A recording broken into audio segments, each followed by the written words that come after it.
Hello dear students. In last class we talked about the inverting summing amplifier के बारे में बात की थी. Now we will talk about the non inverting summing amplifier के बारे में. तो चलिए शुरू करते हैं. नॉन इन्वर्टिंग समी एम्पलीफायर में आप देख सकते हैं जो आपका इनपुट, जो आपके डिफरेंट इनपुट्स कनेक्ट हुए हैं वो किस पे है, नॉन इन्वर्टिंग टर्मिनल पे है, दैट इज पॉजिटिव पार्ट पे, और इन्वर्टिंग पे आपका क्या है, वो आपका ग्राउंड कर दिए, जीरो कर दिए हैं.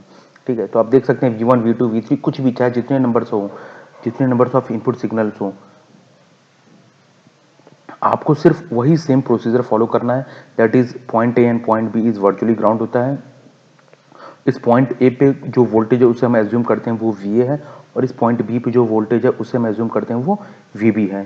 तो पॉइंट पहले हमको इस पॉइंट बी पे जो वोल्टेज हो उसे कैलकुलेट करना है, और वही सेम वोल्टेज क्या होगा आपके VA पे होगा. इसके फिर वही incoming current equal to outgoing current की अकॉर्डिंग हम क्या करेंगे, सॉल्व कर लेंगे. तो चलिए कैलकुलेट करते हैं कि इस पॉइंट बी पे वोल्टेज आपका कितना होगा. देख सकते हैं V1 से फ्लो होने वाली करंट, एज्यूम करंट हमने पॉइंट बी की ओर जो है वो I1 है, और V2 से फ्लो होने वाली करंट जो है वो I2 है पॉइंट बी की ओर. और आउटगोइंग करंट देखें तो कुछ भी करंट यहाँ से बाहर नहीं निकल रही है, दैट इज इसकी I2, दैट इज जो आउटगोइंग करंट है वो क्या है, जीरो है. तो हम कह सकते हैं पॉइंट बी पे जो है आपका I1 प्लस I2 की वैल्यू क्या है, इक्वल टू जीरो है. तो जैसा कि हमने देखा कि एट पॉइंट पी पे आपके I1 प्लस I2 की वैल्यू क्या है, जीरो है. तो I1 की वैल्यू हम क्या देख सकते हैं पीछे से आपका, अगर आप डायग्राम में देखेंगे, दैट इज आप डायग्राम में देखेंगे तो V1 minus VB upon R1 आपकी I1 की वैल्यू हो गई, and V2 minus VB upon R2 आपकी किसकी वैल्यू हो गई, I2 की वैल्यू हो गई. तो हमने I1 और I2 की दोनों की वैल्यू एट पॉइंट बी पे जो है उसको हमने कैलकुलेट कर लिया, V1 माइनस VB. अब इससे हमको क्या निकालना है, voltage at point B, that is VB की वैल्यू कैलकुलेट करनी है.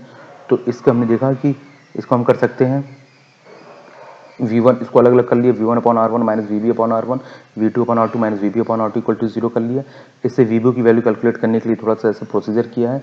और नेक्स्ट में आप देखेंगे दैट इज आपने क्या किया कि ये एलसीएम ले लिया R1 और R2 तो V1 R2 यहाँ पे आपका हो जाएगा, VB की वैल्यू हो गई तो VB की वैल्यू कैलकुलेट कर ली, V1 into R2 plus V2 into R1 upon R1 plus R2.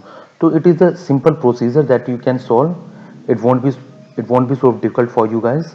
Eight point B पे अपने I1 प्लस I2 की वैल्यू जीरो, क्योंकि आउटगोइंग करंट की वैल्यू जीरो है. V1 और V2 को आपने I1 और I2 की वैल्यू पुट कर दी, VB की वैल्यू आपने इस प्रोसीजर के अकॉर्डिंग आपने क्या किया, कैलकुलेट कर ली, VB की वैल्यू कैलकुलेट होगी. जब VB की वैल्यू कैलकुलेट हो गई तो just because of the virtual ground होने की वजह से पॉइंट ए पे भी जो आपका वोल्टेज होगा वो सेम हो जाएगा VB के बराबर. चलिए देखते हैं पॉइंट ए पे कैसे आपको स्टेप्स करने हैं. अब हम पॉइंट ए पे देखते हैं, क्योंकि VB तो वोल्टेज हमने ये निकाल दिया. अब यही सेम वोल्टेज क्या होगा आपका, VA पे हो जाएगा. तो आपने वही सेम प्रोसीजर करना है, incoming current equal to outgoing current. आपको जितना भी ओपैम्प सॉल्व होगा सारे ओपैम्प में आपको सिर्फ यही फॉर्मूला KCL का लगाना है, that is incoming current equal to outgoing current. Incoming current I3, outgoing current I4, therefore I3 equal to I4 हो जाएगा. I3 की वैल्यू क्या होगी, इधर ग्राउंड है तो हो जाएगा zero minus VA upon R हो जाएगा, और I4 की वैल्यू क्या हो जाएगी, VA minus V0 upon RF हो जाएगा. अब VA की वैल्यू क्या है, VA की वैल्यू आपने VB करके रखी है तो VA को हम रिप्लेस कर देंगे VB से.